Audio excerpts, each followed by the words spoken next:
ఆరోగ్యమే మహాభాగ్యం అంటారు. కానీ ఇక్కడ ఉద్దానం ఈ ఏరియానంతా కూడా తీసుకుంటే ఏదైతే 7 మండలాలు ఉన్నాయో 7 మండలాల్లో కూడా కిడ్నీ బాధితులు ఎక్కువగా ఉన్నారు. అయితే ఎప్పటినుంచో అంటే పాలకులు గాని ఈ సమస్యకి పరిష్కారం ఎదుక్కోలేకపోయారు.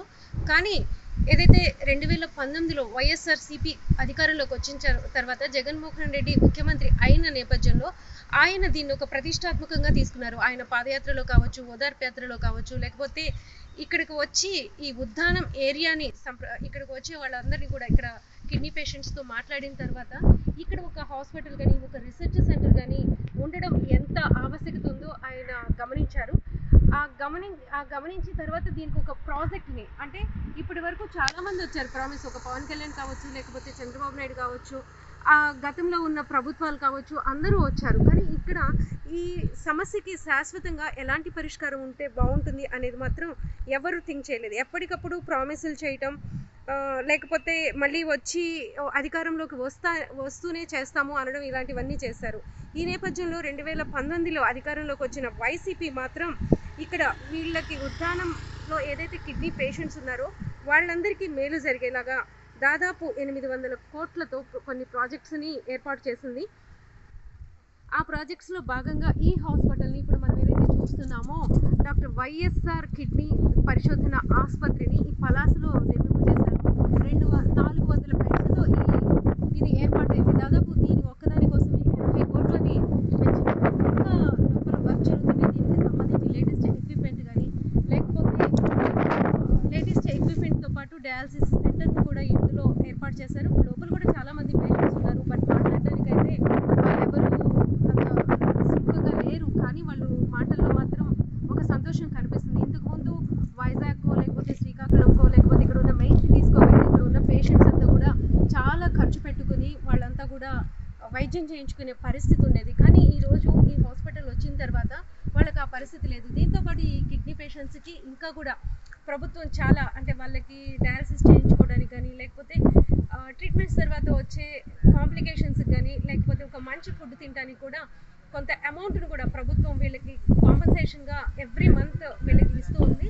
అలానే ఇక్కడ లేటెస్ట్ ఎక్విప్మెంట్తో ఇంకా డాక్టర్స్ మార్నింగ్స్ వచ్చి చూస్తున్నారు. అలానే వీళ్ళకి ఇక్కడికి వచ్చి ట్రీట్మెంట్ తీసుకోవడానికి కూడా అంబులెన్స్లో ప్రభుత్వ అంబులెన్స్లోనే తీసుకొచ్చి వీళ్ళకి డయాలసిస్ చేసి మళ్ళీ ఇంటి దగ్గర కూడా వదులుతున్నారు. సో ఈ ప్రాంతంలో ఏదైతే కిడ్నీ బాధితులు ఉన్నారో అంటే ఈ గ్రామాల్లో పుట్టడమే పాపం అనుకునే స్థితి నుంచి ఈరోజు ఇక్కడ అసలు ఈ సమస్య ఎందుకు వచ్చింది అనే మూలాలను కూడా పెకిలించి వేయడానికి ప్రభుత్వం కృషి చేస్తుందని చెప్పుకోవచ్చు.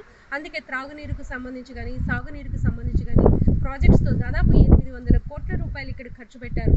సో ఒక్క చిన్న అనారోగ్యం ఉంటేనే చాలా బాధపడే పరిస్థితి, కుటుంబాలు కుదేలయ్యే పరిస్థితులు ఉన్న నేపథ్యంలో గ్రామాలు ఈ కిడ్నీ జబ్బుతో కుదేలైపోయాయి. ఈరోజు ఈ సమస్యకి అంటే శాశ్వత పరిష్కారం ఉండకపోయినా కూడా ప్రత్యామ్నాయ ఏర్పాట్లతో కొంతవరకు ఉపశమనం పొందుతున్నారనే చెప్పవచ్చు. బహుశా ఈ ప్రత్యామ్నాయ ఏర్పాట్లే ఇంకా ఉధృతమైతే ఇక్కడ ఆ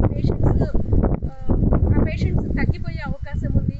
భవిష్యత్ తరాల వాళ్ళు భవిష్యత్తు పిల్లలు కానీ ఆరోగ్యంతో జీవించే అవకాశాలు కనిపిస్తున్నాయి. సో ఇది ఒక శుభ పరిణామంగా చెప్పవచ్చు. వైఎస్ఆర్సీపీ గవర్నమెంట్లో ఖచ్చితంగా ఆరోగ్యానికి కానీ ఎడ్యుకేషన్ కానీ ఇచ్చిన ప్రాధాన్యత అంత ఇంత కాదని మనం చెప్పుకోవచ్చు. అది ఏ ప్రభుత్వం అయినా సరే చేస్తే అప్రిషియేట్ చేయకుండా మాత్రం ఒక జర్నలిస్టులు గానో లేకపోతే కామన్ పీపుల్ గానో లేకపోతే ఎడ్యుకేటెడ్ పర్సన్స్ గానో మనం ఉండకూడదు.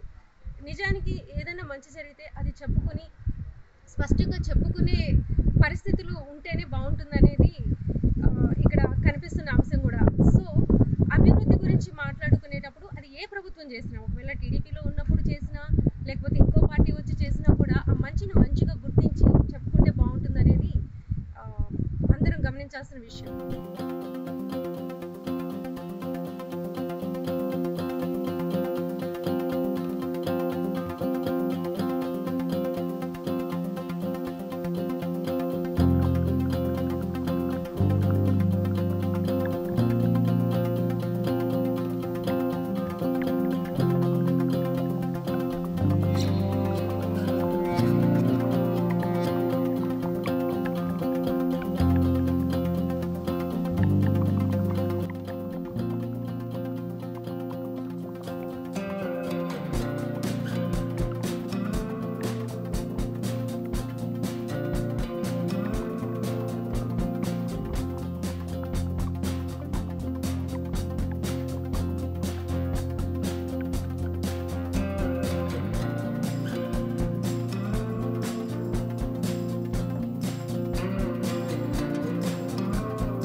Subscribe Telugu politics.